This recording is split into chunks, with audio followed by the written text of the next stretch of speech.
N'agis pas quand on ne tient pas le bon filon. Ici comme là-bas, c'est l'espèce qui est roi. Mais en venant, j'essaie d'apporter un peu de moi-même. Abdel Malik dit: derrière le statut, le vêtement, la couleur de la peau, n'est-ce pas qu'on est semblables? Tous saignent. Les mêmes préoccupations. Qui suis-je? Où vais-je? Que n'ai-je? M'aime-t-il? M'aime-t-elle? Nous sommes allés voir un concert de slam du groupe Maquisard en compagnie de Redouane et Ludovic au Botanique. Sortir en dehors des sentiers battus, dit Maki. Sortir, partir à l'aventure, expérimenter, c'est aussi son pari. Faire partager, à travers des ateliers d'écriture, confronter, s'exprimer, on était fait pour se rencontrer. À quel âge tu as eu ce choc musical qui dit tiens ça j'ai envie de faire du rap, c'est à ce moment-là que là, parce que j'ai entendu, enfin je l'ai lu, que tu avais par rapport à NTM, qui a été aussi un de ses déclics de l'album Authentique. Ouais. Tu vois, je me rappelle très bien, je crois que j'avais 11-12 ans, et j'ai eu cet album, c'était l'époque des Walkman. Et donc j'avais cet album Authentique en cassette. Et ça a été une claque, parce que les textes me parlaient déjà. Et puis le mode d'expression, etc. Et puis j'écoutais donc énormément de rap français. Ça a été vraiment NTM Assassin. Puis après il y a eu plein d'autres groupes avec De Balles, de Nex, etc. Toute la scène du rap français. Et en parallèle j'écoutais aussi d'autres musiques, quoi. Tu vois, j'ai toujours adoré écouter du reggae, Alpha J'ai lu aussi que t'as été au concert de Renaud. Ouais, ça a été aussi Renaud. Pour moi, Renaud, ça a été vraiment mon premier déclencheur, en fait. Ma première prise de position par rapport à l'ordre voisine à côté. L'ordre établi. Ouais. Et c'est ce que j'ai vu. En fait, ouais, ma mère avait gagné à l'époque. Je crois que j'étais rentré, j'avais un 10 sur 10 en dictée, ce qui était très rare. J'ai jamais arrivé à faire ça. Voilà. Et donc j'étais tout content et je lui avais dit, voilà, elle m'avait dit, tiens, justement, c'est marrant, j'ai gagné une place. Pour le concert de Renaud, c'était la tournée Putain de Camion à Forêt Nationale. Et donc moi j'avais 12 ans, tu vois, pour tout vous donner un exemple, 99,99% des gens qui étaient là avaient entre 17 et 50 ans, donc j'étais vraiment le plus jeune. Et moi je suis arrivé tout devant le concert. Le concert a commencé, les gens ont bougé à gauche, à droite, moi en 2 secondes je suis tombé, j'ai commencé à me faire piétiner. Et il y a un gars qui m'a attrapé, je m'en souviendrai toute ma vie, par le jeans, mais il a attrapé mon calbut aussi. Il m'a soulevé à une main, il m'a mis dans les gradins.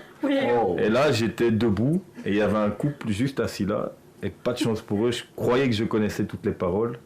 Mais je les connaissais pas toutes, mais bon, même quand je connaissais pas, je chantais. Et je leur ai, à mon avis, pourri le concert, mais d'une force, parce qu'ils étaient là, je gueulais et motivé du début jusqu'à la fin. Je suis au Botanique pour aller voir le concert de Maquisard. Redouane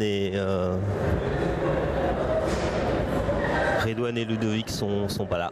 Voilà. Donc je sais pas, je vais faire l'interview tout seul, je vais au moins prendre quelques prises son pour l'émission. Voilà. Alors juste pour expliquer, moi je suis arrivé au Botanique, j'avais donné rendez-vous à Ludovic. Oui mais on s'en foutait. À Ludovic et Redouane à 8h, donc j'arrive à 8h, je prends les places, j'avais 2 places gratuites pour eux, j'étais très content. Et pas de Ludovic, pas de Redouane. 8h30 il fallait rentrer, donc je rentre, j'avais l'air tout penaud et tout con parce que j'avais dit voilà, les aveugles, on va faire une émission de radio et tout le monde était content. Il était 20h40. Quand Seb il m'a dit tu peux venir, je me suis dit tu sais quoi, je vais venir régler mes comptes là avec les 2 zigotos parce qu'on leur met une invite gratuitement et j'arrive encore en retard à faire durer le suspense. Le concert commence, donc bon je me dis je vais quand même assister au concert.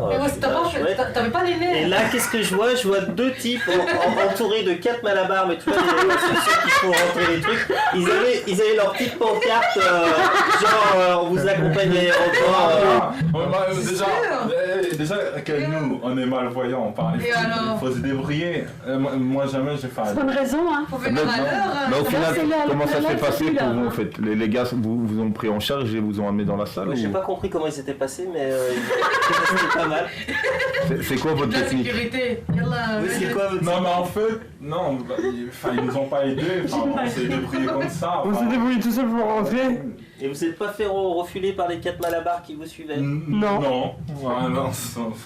Et c'est eux qui vous ont accompagné dans la salle en fait. Tu mens. Mais non, mais on fait tout ça. Ils nous ont laissé. Ils nous ont laissé comme ça. Ah ouais, et ils vous ont laissé rentrer tranquille. Ouais. Ah bah voilà, c'est bien. Sans rien, sans dire sérieux, sans rire. Combien de personnes par jour s'enfoncent, s'enferment dans un puits sans fond, s'en vont pour leur émotion. Trop de pression dans les artères, c'est par terre que se retrouvent ceux qui ne sont pas parfaits. Parmi tous ces gens, combien se relèvent?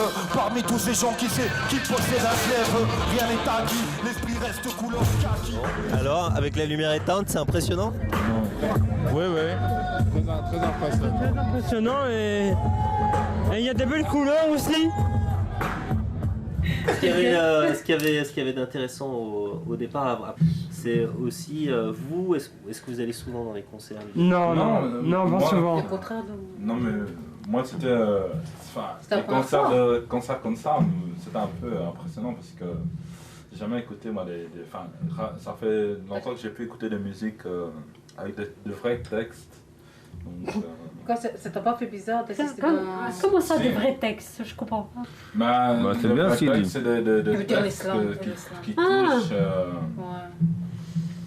C'est des textes, tu vois, tu rentres dedans quoi. Et le fait d'être avec des voyants qui bougent dans tous les sens, tout ça, ça vous a pas stressé? Non. Ludovic, si, je crois. Moi, non. Donner des coups de canne. Ludovic, je crois, parce que. Ouais. Vas-y, pourquoi ça va stresser, Ludovic? Parce que tu vois des gens Il a peur que de gauche à droite.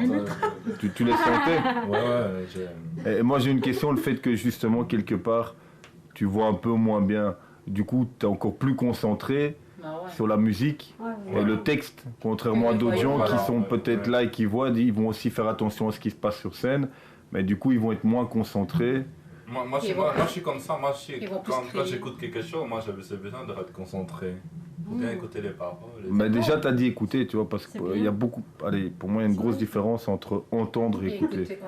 Et aujourd'hui, beaucoup de gens entendent de la musique. Tu vois, quand ils sont à la radio ou quoi, ils chopent un morceau, puis un autre, ça va très vite. Tu vois, il y a tellement de trucs. Et écouter, c'est... On est la génération MP3 quand même. Génération échantillon. Maki dit, il faut s'armer, et s'armer, c'est faire des choix. Entendre, ce n'est pas écouter.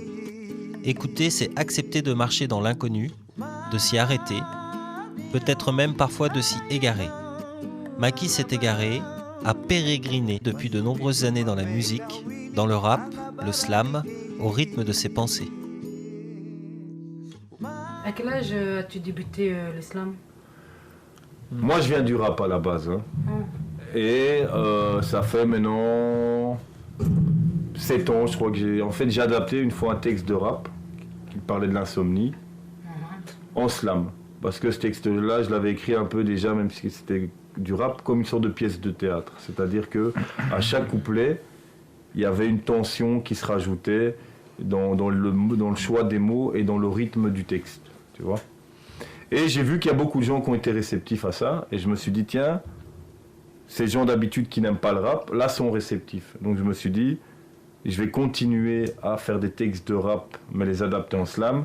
Comme ça va montrer à ce public-là que le rap, c'est aussi de l'écriture, du texte, et que c'est pas juste yo yo yo, wesh wesh, comment bien ou bien. Si. Ouais, c'est vrai que c'est... J'ai dit c'est ça le rap. Mais c'est pas ça le rap. Non, c'est pas ça. Mais le rap qu'on entend et qui est diffusé, c'est ça, parce que c'est celui-là qui fait vendre, tu vois. Mais il n'y a pas que ça dans le rap. Mais le reste, on le montre pas. C'est comme les fringues, tu vois. Tu vas chez H&M, on va te montrer plein de fringues pourries, mais il n'y a pas que ces fringues-là, tu vois. Mais là, par rapport à la création du groupe, parce que j'ai entendu aussi, je l'ai lu, et même plutôt je l'ai vu aussi dans 50 degrés nord, truc comme ça, que la création du groupe n'était pas faite comme ça d'un coup, ça a eu des changements de musiciens jusqu'à pour arriver à cette création finale qui est maintenant Maquisard. Ouais. Et donc, déjà, où t'es trouvé donc Guillaume Coduti, tu as trouvé Marelito, tu vois. Écoute, Guillaume Coduti, j'ai été au Colruyt. Et il y avait une promo sur tous les produits latinos. Wow. Et au milieu de 2 boîtes de conserve, j'ai entendu du bruit comme ça dans le fond du rayon et j'ai vu un petit comme ça qui... Et je me suis dit, lui, il y a quelque chose d'intéressant. Non, en fait, à la base, moi, je rappais. Et donc, j'étais sur un projet de EP avec Noza, qui est un beatmaker ici à Bruxelles, qui a fait le premier album de Vince Anao, qui a travaillé qui a fait tout l'album de Grems, Algeb 2.0, qui est un diamantaire du beat. Et au fur et à mesure des morceaux qu'on faisait, je lui disais, tu sais, moi j'aimerais bien une fois faire un truc sur la guitare. J'ai envie de vraiment mettre de l'espace pour la voix et utiliser la voix comme instrument, surtout que depuis le début je développe l'improvisation, et avec l'improvisation ça te permet d'aller partout, surtout en dehors des sentiers battus. Et puis il m'a dit ouais c'est vrai parce que même moi j'écoute ton timbre de voix, etc. Et donc au fur et à mesure, il était aussi de mon avis, et donc du coup j'ai rencontré David Marolito, le guitariste flamenca du groupe, qui est aussi compositeur d'album. Et en discutant avec lui, voilà, lui a amené un percu, moi j'ai amené un DJ, il a amené une basse, j'ai amené un saxophone. Et durant 3 ans, voilà, c'est les aventures, c'est comme ça. Moi, je ne connaissais pas le monde des musiciens, je l'ai découvert. Tu changes, voilà. Et donc, on a changé quand même 3 fois de DJ, 3 fois de contrebassiste. Mais dès le début, ça s'appelait Maquisard. Mais pour arriver à l'équipe qu'on a à l'heure actuelle, il a quand même fallu 3 ans. Et je me dis quelque part... Ça prend du temps. Mais je me dis quelque part, tu vois, s'il a fallu 3 ans pour arriver à l'équipe qu'on a, c'est qu'il fallait ces 3 ans, parce que l'équipe qu'on a maintenant, chacun des musiciens, comme je disais lors du concert, c'est des putains de musiciens. Maki, Ouais. vous êtes à combien de groupes? Combien? Ah bah regarde, il y a un DJ, Ouais. Un guitariste. il y a un guitariste. Alors d'abord DJ Odilon, on va le dire, hein, Ah ouais. ça on va déjà présenter, comme tu viens déjà dire. Voilà, il y a Odilon. DJ Odilon, qui est un très grand DJ, très technique, et aussi un DJ qui est musicien. Il est trop, hein, il est trop. Enfin, Il est fort, hein. C'est lui qui a fait le DJ au début. C'est lui qui a fait les scratchs et tout. Ouais. C'est lui qui a tout fait pendant le il est concert. trop fort. Il est trop fort, exactement. Il y a le guitariste flamenca Marolito, qui est aussi très fort. Il est trop. Hein. Ah ouais, lui Il y a aussi, le il est fort, hein. percussionniste, je sais pas si tu as vu, il joue du cajon, il joue du congas, il joue plusieurs instruments Ça, percussion. le cajon, ça j'étais vraiment stupéfait. Je me dis, ah putain, il y a rare, déjà en Belgique, j'entends pas des mecs qui sont en français qui font du cajon, c'est Ouais. toujours les mecs de l'espagnol, tout Ouais, comme ça, le flamenco, ouais. tu vois. Donc là, j'en vois un cajon, je fais, non, c'est pas ça. Ouais. Eh ben oui. J'étais, ah bah tiens, intéressant ça. Et on- Déjà que tu n'as pas pris la batterie, Non, c'est mais assez ça, risqué pour quand tu fais du hip-hop de pas mais mettre ça la c'est une batterie, tu volonté. vois. Attention, Eh ben, c'est assez intéressant, tu ça vois. c'est une volonté. J'ai ralenti juste avant de toucher. Ouais, tu as pas touché avant. Ça c'est une volonté. Mais ouais, en fait, donc déjà ce qui est marrant, c'est que quand on a commencé avec ce truc de cajon, quelques mois après, d'un coup, je regardais des plateaux TV ou quoi, et d'un coup je voyais blindé de groupes avec du cajon. Alors qu'avant il n'y en avait pas, et d'un coup je voyais chez Taratata, c'est une sorte de caisse, tu vois, sur lequel tu es assis, et C'est en caisse en tu bois. tapes, et il y a des cordes de guitare à l'intérieur. Ouais. Et donc ça donne comme, tu vois les derboukas. Ouais. Eh ben, c'est un instrument de percussion, sauf que c'est peu pas une électrisant, derbouka. comme ça, tu vois, Ouais, peu voilà, électrisant, c'est une tu sorte vois, de le caisse son. sur laquelle tu es assis et tu Et tapes. tu tapes dessus. Voilà. Là où il y a une vibration Putain, très fine. Hein qui se met. Et quoi les trucs? Et tu as un son, on met un micro à l'intérieur et ça fait un élément un peu. Mais avec un autre son. Et donc, moi depuis le début, je voulais pas une batterie. Parce que j'ai vu beaucoup de groupes ou des artistes de rap passer à la musique et avoir une batterie, une guitare électrique, une basse électrique. Ça donne pas bien. Enfin, Je suis pas d'accord. Et Pas d'accord, ça donne pas bien. Non, ça donne très bien, mais Ça dépend. ouais, Ça dépend. pour moi, Attends, je termine juste ma phrase, en termes d'originalité, ça m'intéresse pas. Parce que passer systématiquement, tu fais du rap sur beat à la composition batterie, basse électrique, guitare, il y en a plein qui le font. Ouais. Donc on était parti sur la base du carotte. Mais notre percussionniste, comme je dis, c'est aussi un peu MacGyver. Il a plein de petits trucs, donc à un moment il avait amené un charlet comme ça, sa petite cloche, ses congas, la calebasse. Et c'est vrai qu'à un moment on s'est rendu compte que ça sonnait un peu cheap au niveau de la frappe.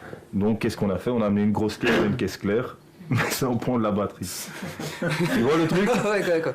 Personnellement, je trouve que visuellement, c'est aussi plus intéressant sur scène quand tu le vois autour de tous ces trucs qu'une batterie classique, même si j'aime énormément la batterie, que la puissance de la batterie est terrible, mais comme je te dis, dans cette démarche, tu vois, de Et maquillage. visuellement, dans l'expression scénique aussi, c'est vrai que c'est plus intéressant. Ah, moi que je ce trouve, soit ouais, quand je le regardais même Ouais. avec tous ces micros, tu vois, et cette sorte de muraille de percussion, tu vois, je trouvais ça plus intéressant, tu vois. Puis après, on parlait maquisard, chacun fait ce qu'il veut, bien sûr. Moi, dans le rap comme dans le projet, il y a la musique et il y a l'artistique. L'artistique, c'est la partie créative. C'est où tu vas amener les choses, où tu vas les faire évoluer. On se bat pour essayer de mettre en place des choses pour se faire reconnaître. Maki rajoute « Accepter de prendre les choses et garder sa mobilité ». Ces phrases de Maki résonnent comme un écho, notre écho. Nos émissions radio sont des outils pour rester mobile, un véhicule pour se déplacer. Se déplacer pour lutter contre l'immobilité.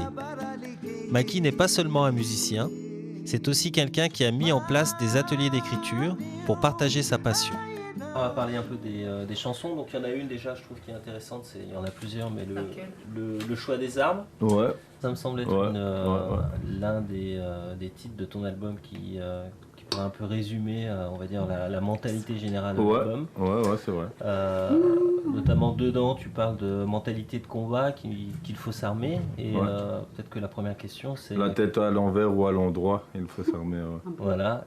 Qu'est-ce que tu entends derrière ça, parce que j'imagine qu'il ne s'agit pas de prendre des kalachnikovs. Mais... Non, bah écoute, en fait c'est vrai que ce que tu dis, ça peut bien résumer même l'album, parce que finalement, tu vois, dans l'album on part dans plein d'univers différents, en termes d'univers musicaux.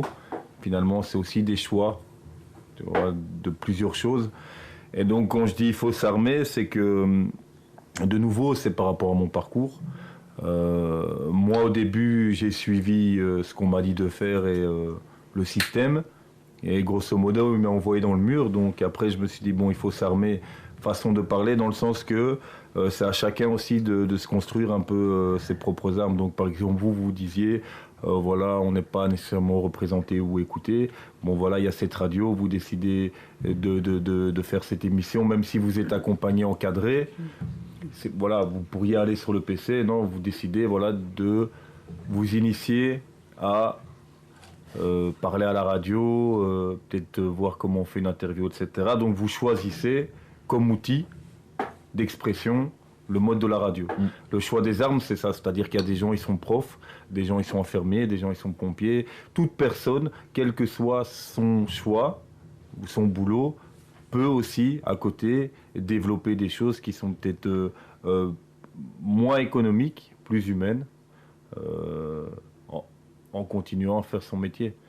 Donc il n'y a pas qu'un moyen d'expression, c'est aussi ça le choix des armes.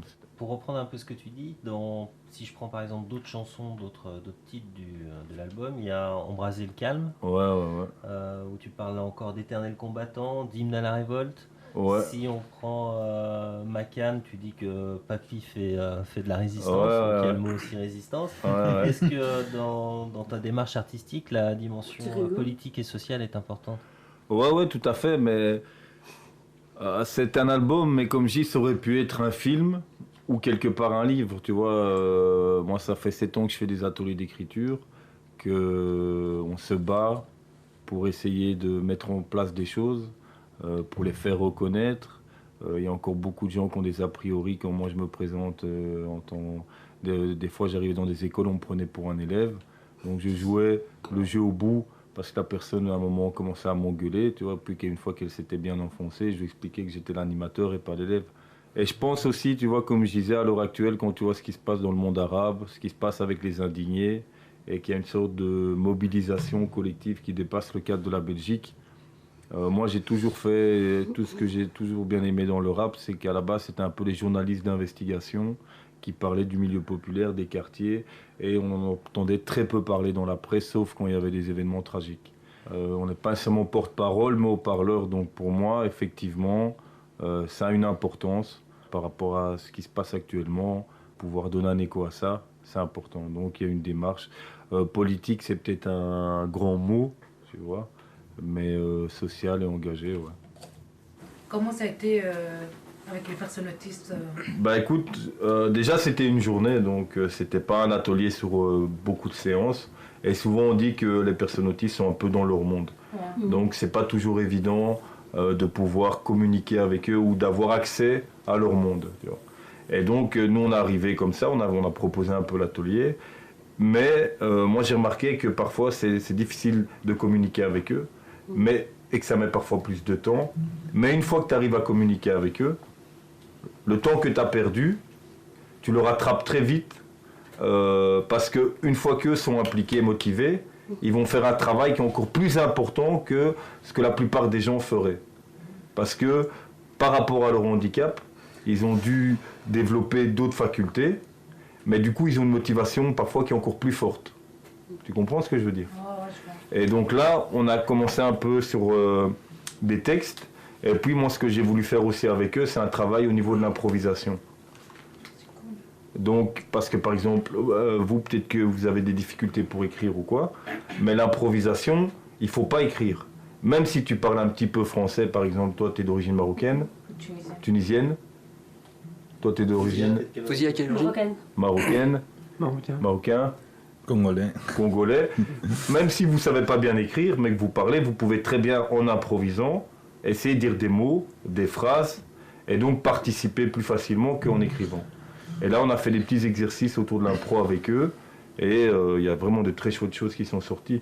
Après, comme je te dis, c'était une journée d'initiation. Donc on a fait, je crois, l'équivalent de 4-5 heures d'atelier avec eux. Mais c'était vraiment passionnant. Par contre, avec les paraplégiques et d'autres qui avaient des handicaps plus lourds, il y en a qui étaient épileptiques, mais à des degrés assez importants. Là, on a fait vraiment une semaine d'atelier. Et il y a des fois où ça allait bien, des fois où ça allait un peu moins bien. Mais le but, c'est pas non plus de presser ou de bousculer les gens. Tu vois. On va à leur rythme. Et as-tu déjà eu un atelier avec des personnes malvoyantes ou Non, non-voyantes? non, non.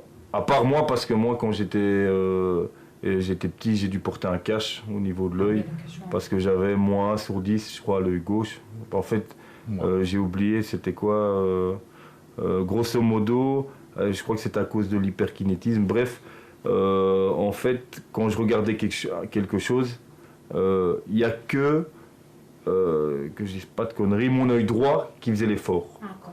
Donc du coup, l'œil gauche, il était en vacances, il était tranquille, lui, il prenait le soleil, il avait un petit verre, tu vois, mais il foutait rien. Mais sinon, j'ai pas encore eu l'occasion de travailler. Hein? Ça ne te dit pas De travailler avec des malvoyants. Bah c'est pour ça que je suis là. Hein. Ouais, on le remercie déjà pour sa présence. Voilà. Bah, Il est venu nous avoir répondu à nos questions. Et puis ceux qui font la web radio, c'est-à-dire Redouane, Ludo, Fouzia et Imen, la Imen. grande et célèbre Imen. Et bien sûr, Sébastien est avec nous. Alors on va vous remercier pour tout, ça va. Allez, salut. Merci à vous. Borgne, aveugle, boiteux, sommes-nous tous en retard? Dans l'exactitude des rois, bancal, nos vies au pays de l'homme intègre balancent entre son et sens. Et c'est encore Abdel Malik qui le dit le mieux. Derrière le statut, le vêtement, la couleur de la peau, n'est-ce pas qu'on est semblables? Tous saignent, les mêmes préoccupations. Qui suis-je?